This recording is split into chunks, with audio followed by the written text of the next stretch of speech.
The next update has to do with this perennial crisis that is only getting worse.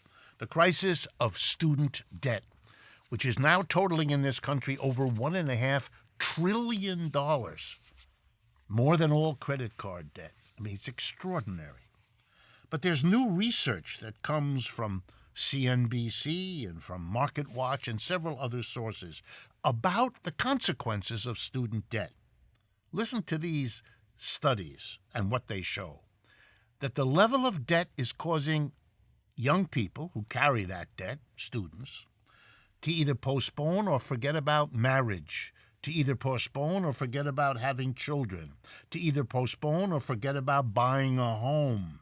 And you know something? All of those things have enormous social but also economic costs in the United States. Home foreclosures are now increasingly connected to student loans. They can't cover the young folks the cost of a house and the cost of their student loans, and so they are losing their homes. Here's what the economic conclusion is. It's irrational in our capitalist system. The losses that are being suffered as a consequence of student debt are greater than the profits earned by the colleges, which is why students have to borrow to go because it's so expensive.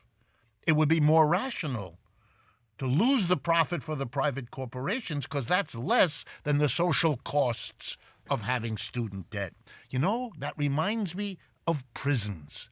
Turns out it costs more to put a human being in jail for a year than it would to give him or her a decent job, paying $35,000 a year, because it's more expensive to put them in a place from which they never recover and from which society does not recover either. The irrationalities of the system are mounting, and they're all around us.